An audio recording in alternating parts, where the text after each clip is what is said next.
My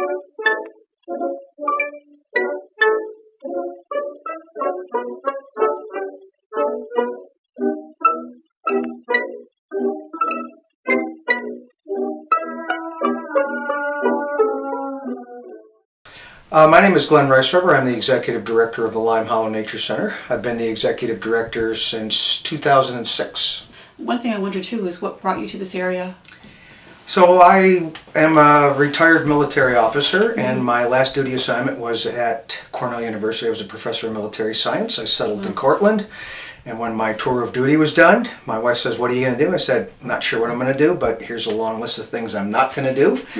And I was working with Eagle Scouts at Lime Hollow, and the executive director at the time says, "Hey, are you crazy enough to take this on full time?" And I said, "Yeah, this is right up my alley." So that began a long-standing relationship with Lime Hollow. Oh, that's great. What we're also wondering is, what is it about this place that you love so much, and the history of it a little bit? I think if you go back, we're going to go way back. So Okay. we're going to start, and we're going to just go a mere 10,000 years ago. Okay. And so we'll start with the last ice age, which really formed all the topography in the area.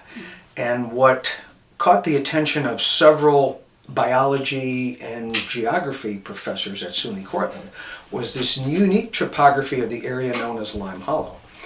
And they would come out here, they would bring their students, and they would study the flora, the fauna, the geological formations. And it is just a compact gem of this wonderful natural setting. And they were adamant about preserving and protecting it. And the actual strategic planning document from August 1978, I uncovered when I'm a clean nut. So I was, okay, go, throw. And I'm like, whoa, caught my attention, and I'm a strategic planner by trade. Put my feet up on the desk and I read this strategic plan, which really was an unbelievably well thought out strategic plan back to 1978.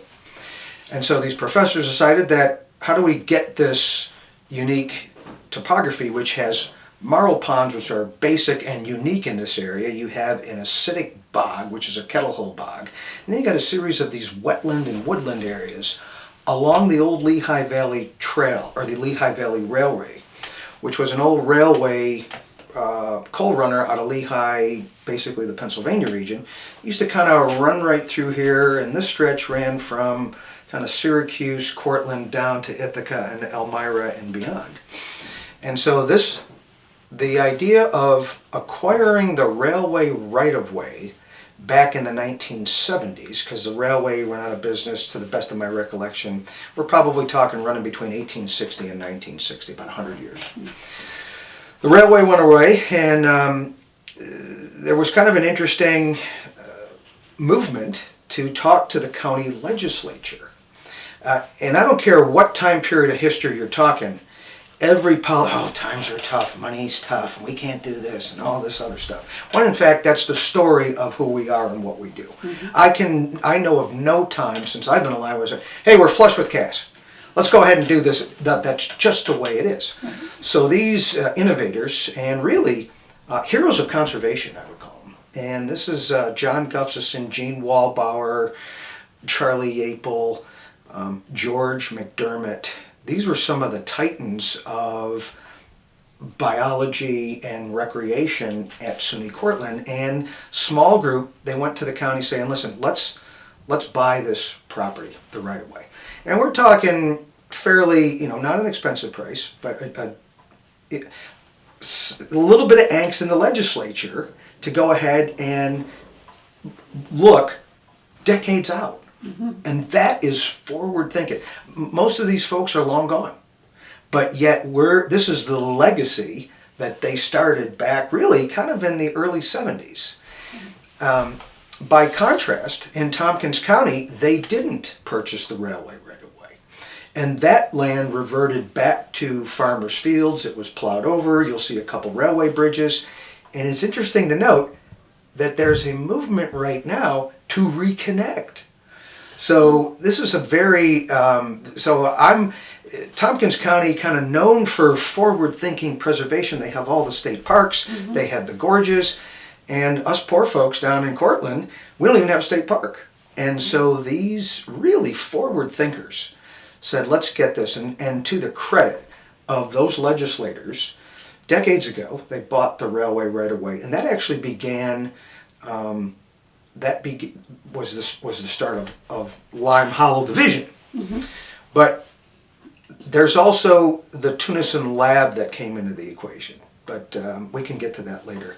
So really, it was centered in SUNY Cortland with really students and faculty walking in the area and say, hey, this is a gem of a spot. Why don't we protect it? Amazing. Yeah, it really is. So. And how long have you been here? I've been here for 10 years. Mm-hmm. Great. It was a good transition from the Army. And you know that you've hit the right job when your wife has to call you up every night saying, honey, maybe you should come home. And so I work when I have to work. Our team works when they have to work. Mm-hmm. It's a passion-oriented organization.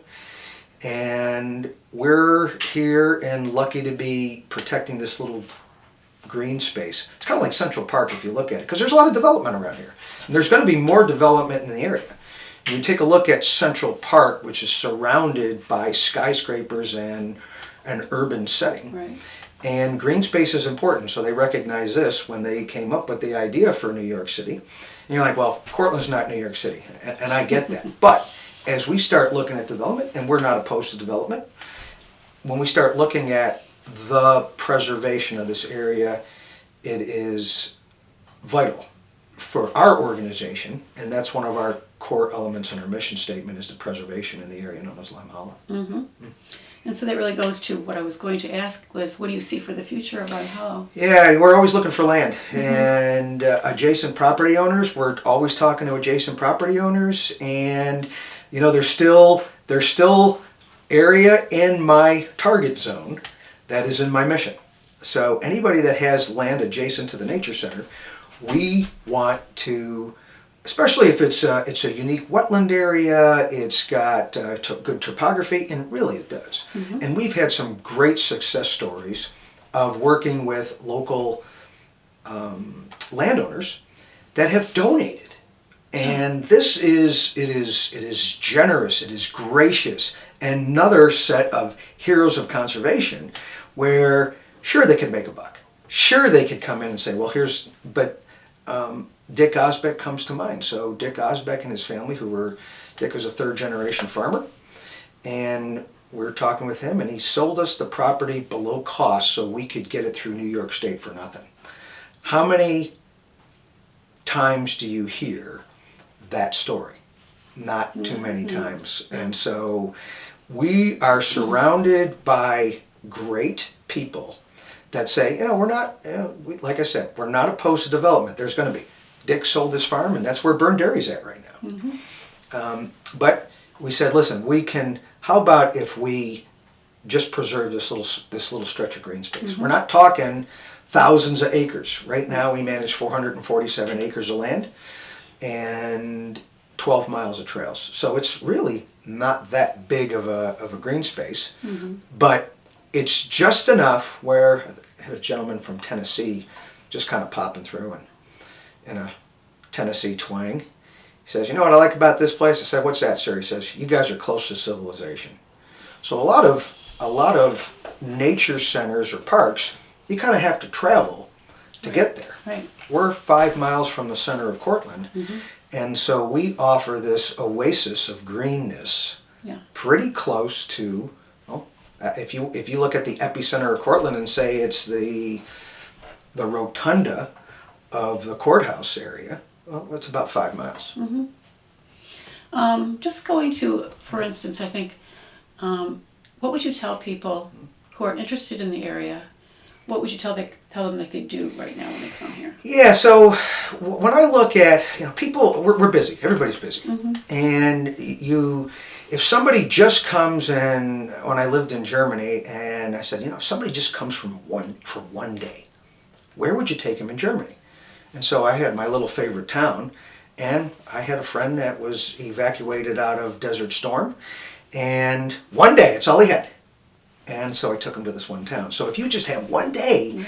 in central New York and you are a naturalist, a birder, a geologist, and you want to see in a concentrated area the very best topography, woodland, wetland, streams, bogs, marl ponds, glacial formations, it's right here.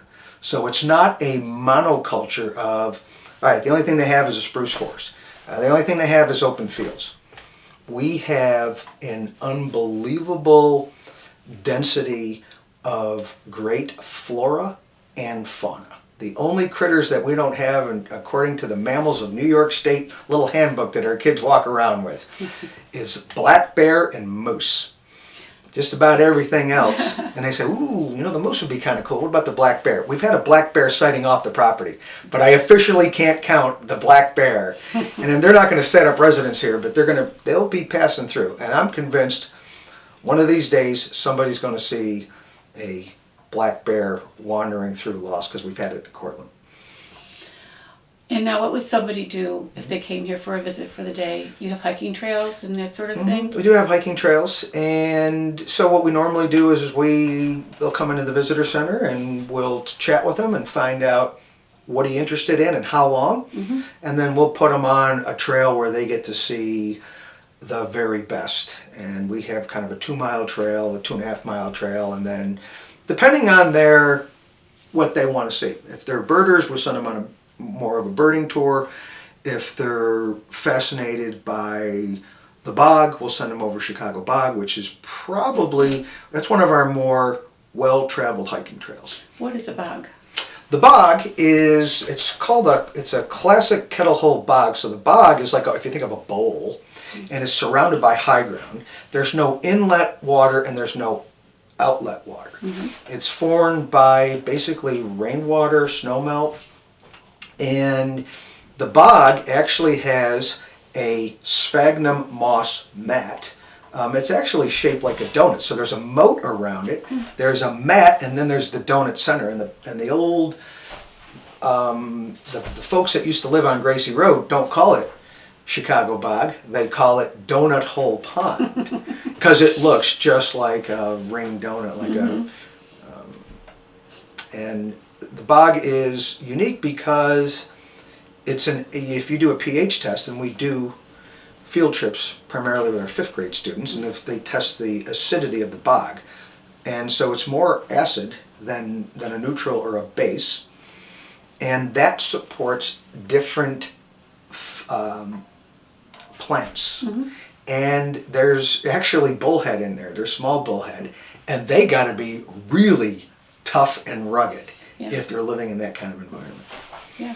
So the bog is unique, and when you step on the bog mat, it's one of these unique sensations in life because it is kind of it's very absorbent. The Native Americans used to use it for bandages and diapers and compression because it's like a sponge. And if you wring it out, you take it and you wring it out, it's this very fibrous, absorbent material. And when you walk on the mat, it actually kind of moves. It's kind of gushy. You're like, oh, am I going to poke my way through? Right. So it's this, it's like a magic carpet ride. So we have to watch who we put out there, and so there's some restrictions on the bog. Right, yeah. Is there anything else that you'd like to tell us about the area and other things? Maybe you could tell us a little bit about the educational programs and the camps. Yeah. So really, so for visitors coming through, it's a common theme for saying, boy, this is just a wonderful spot. I'm an all-weather guy too, so even in the winter, people say, well, you don't go in the winter. Absolutely, you come in the winter because you're going to see you're going to see tracks in the snow, and I'm a huge cross-country skier and snowshoer. So I love to play in the snow. And I think that's one of the other highlights of and really anything in central New York is we have the best weather. Okay, maybe not the month of March, I get it, because it's the mud season. But the spring flowers, unique. The summer, mild as opposed to Arizona, Texas, Oklahoma, and the South. And they're coming back here. And so our summers are spectacular. And then, bar none, my favorite time of the year is the fall. Now, the fall's about a 2-week duration. And going back to when you tell somebody, so this is really specific now. When should I visit Lime Hollow? Only got one day. I would tell them October 9th, 10th, and 11th. Peak foliage. If you hit on a nice, bright, sunny day, there's no place like it. You got 3 days out of 365 to hit it. And so we have just great season stuff. The other thing that we do, so outside of visitors, is we do a lot with environmental education. So I have 3 components to my mission statement. Environmental education, I think we talked recreation, and then the preservation of the area known as Lime Hollow. So the education component, what we, people say, hey, nature guy, what do you guys do out there? And our bumper sticker slogan is, we connect children to nature. And we define children as 3 to 103. So you're probably in there somewhere. And our camps, we do a lot with kids in nature. Now we're really talking kids. So ages 3 to about 18, 19. And our summer camps are thriving now. And so this is a good news story. In a day and age of what I call technocentric and sports-focused culture. Not a bad thing. I'm not giving up my cell phone, and I do like sports. But we're spending more time indoors as a society. Right. And so I love the digital age. I love technology. I'm happy to be living in the digital age. I think it's important that we, though, know when it's time to shut down. We all need to shut down. We all need to recharge our batteries, not only on our cell phones, but recharge our own internal biologic batteries. And so there's no better way than a walk in the woods, a sit on a bench, sitting over by a pond, walking on a nice fall day, cross-country skiing and snowshoeing. It reinvigorates the soul. There's a physical and there's a spiritual connection. The physical is the actual moving and grooving outside. You can't beat that. And then there's really a spiritual side to the wonders of nature.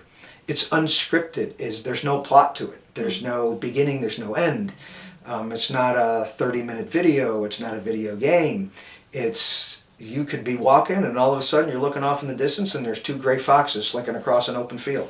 That happened 2 weeks ago. During the daylight. And countless. So there's no plan. And so this is what I like about coming out to Lime Hollow. And so our education component, our kids get that. And so we are really soaring in enrollment, which makes us extremely happy because it's on mission for us. And when I speak to organizations, it's one of clearly the highlights, which is we have more kids than ever before in our history, spending more time in the natural world, which completely overturns the perception and trend of America and the grumpy old men and women that say, oh, the kids are spending way too much time on those GD phones and iPads and whatever the hell they call them. And we actually go the other way. In fact, we go as far as to say we don't restrict when the kids come to camp. We don't say, okay, put your phones over here and we're going to lock them up and we're going to have a guard in front of them. We don't do that. What we do is we want to create such a program and such an environment that they are so energized and focused on the natural world and primitive skills and sitting by the fire that they're not tied to their phone. And we think that is unbelievably healthy where we don't restrict. I don't restrict the staff and I don't restrict the kids. Now, I'm not here to say that they're not sneaking. I'm sure they are, so that they're in the lunch break or something like that. But we don't have to because our staff is par excellence and really gets to the kids eye to eye, knee to knee in a natural setting. And that's why our numbers are up 252% since 2006. Wow. Yeah, this Amazing. it is really. And I'm never satisfied. And because the day that I get satisfied is the day that I get lazy, the day that we become non-competitive. Because who are we competing against? We're competing against society who wants to stay indoors. And so we're we think we're winning that competition in spades, and we intend to keep evolving, adapting, changing, and always, always, always, what can we do better to keep our kids outside? So An we're real amazing happy. place. Yeah, an amazing place with amazing people. Yeah. I mean, can you think of anything else, Sharon? Maybe you could talk a little bit about the new building and your project with the outdoor kitchen? Yeah, so we're kind of like future plans. Peter is our senior naturalist, and he is a senior naturalist, master falconer, land steward extraordinaire, master gardener, a lot of master titles.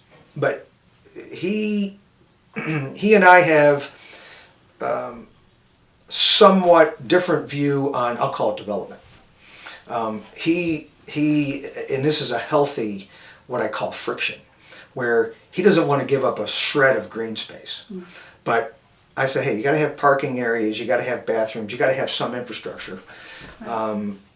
So I'm the kind of the infrastructure guy, but always talking to Peter about, okay, how do we do this so we are still on mission with preservation? So it's a delicate balance. And so this building came online. This is the visitor center, and this is about 2,400 square feet. Came online in May of 2007. And we quickly recognized, right then and there, is we were operating out of the Tunison lab. That's where we began. So we have a partnership with the U.S. Geological Society Tunison Aquatic Lab of Science. I would bet that that's their exact title, by the way. This long. We just call it Tunison Lab. That's where we actually started. So going back to the 1978 plan, which was the acquisition of the Lehigh, it was actually 1992. It was, if you go back to history, peace dividend. Soviet Union had dissolved in the 89-90 time frame. President Clinton came on board. Peace dividend because we were scaling back on defense expenditures and overseas troop emplacements.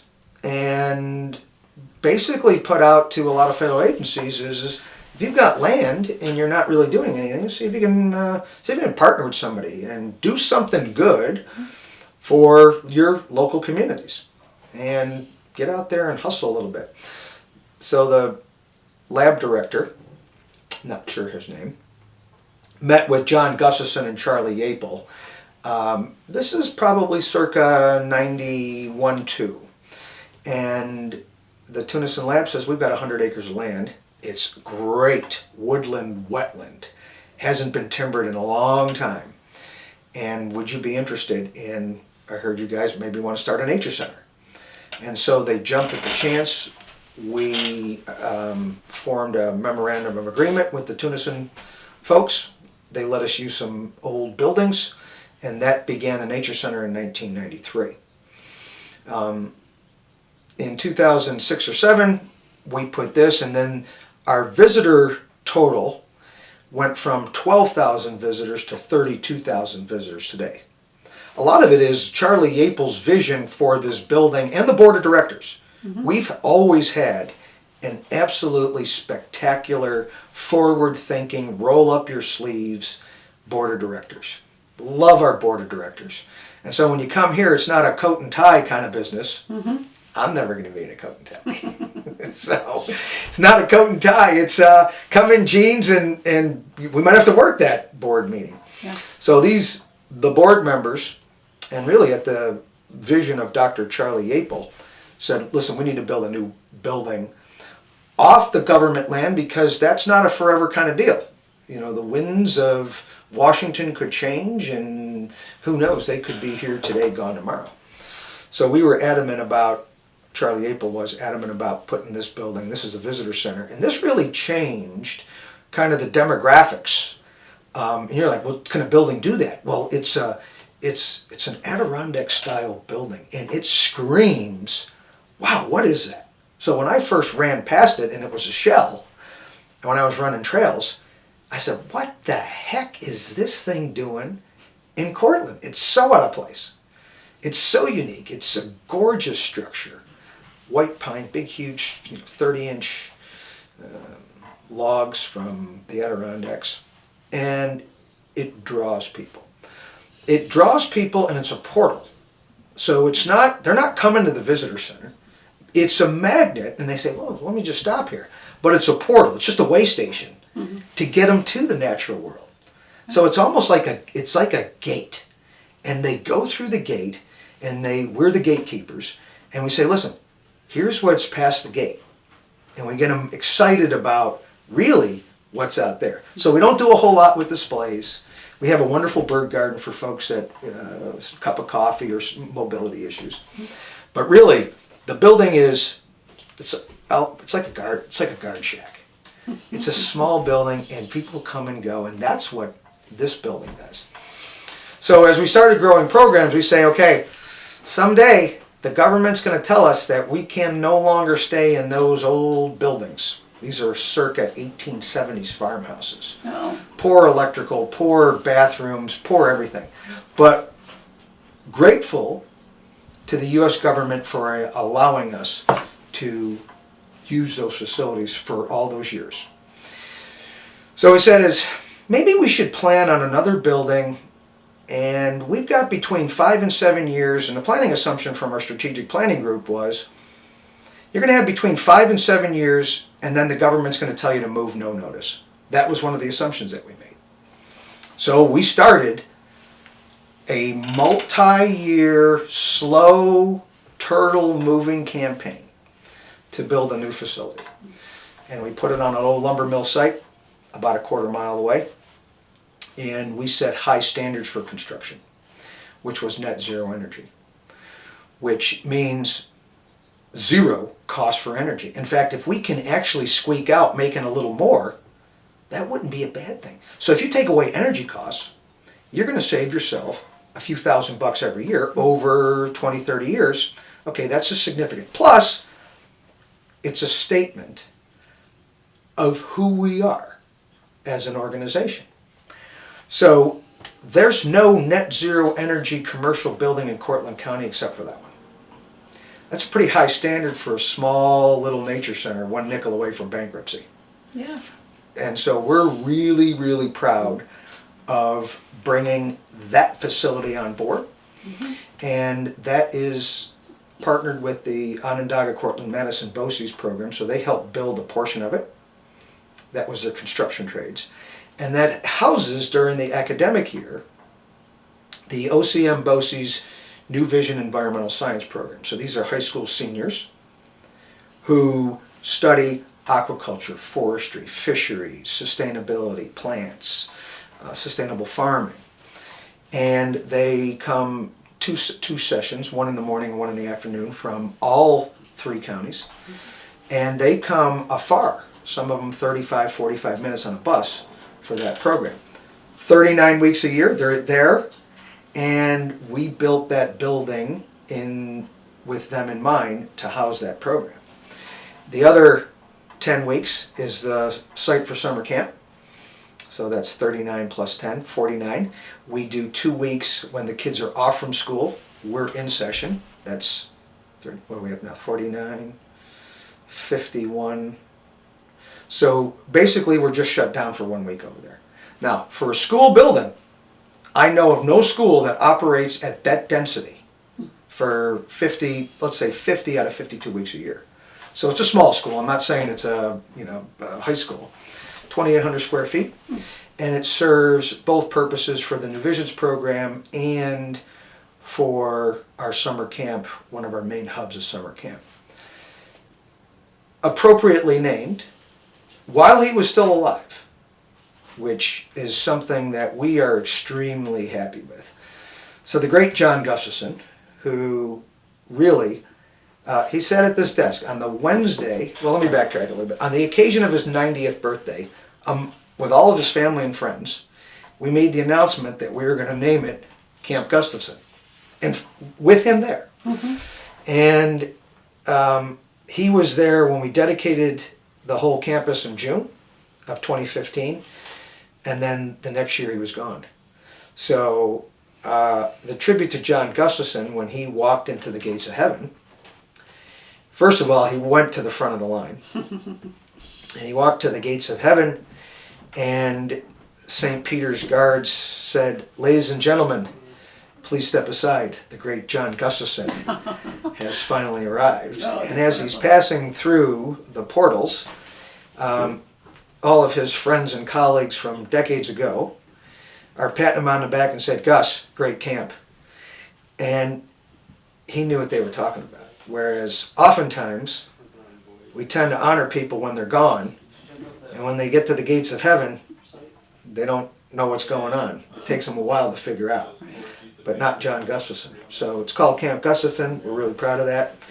And that adds a whole another dimension to who we are and what we're doing. So great. Thank you so much. Yeah, well, I enjoyed it. Yeah. Closet historian by trade. There's a lot of good history just in the area. And we're working with the history department at SUNY Cortland. One little tidbit of information, I'm a huge apple cider guy, and so the guy says, there's a cider mill, like literally a couple hundred yards behind your office. And we're talking 18 whatever it was, cider mill. But there's some really great, kind of from the Civil War through the lumbering of the 1800s, to a creamery on site, to sawmills, and fun history. And I'm hoping that the history department at SUNY Cortland, which is taking on some of this, will continue to draw out those themes. They're Cortland themes, by the way. So the dairy industry, huge theme. The lumber industry, Best Way, which is the old site right here that we acquired, and Gutchess Lumber, the lumber industry right here, is still a ongoing story. The dairy, Burn Dairy, just moved in, took Burn Hollow, it's a yogurt plant. The dairy just right in Lime Hollow is this thread of continuity on a couple of these themes, which is quite fun for me.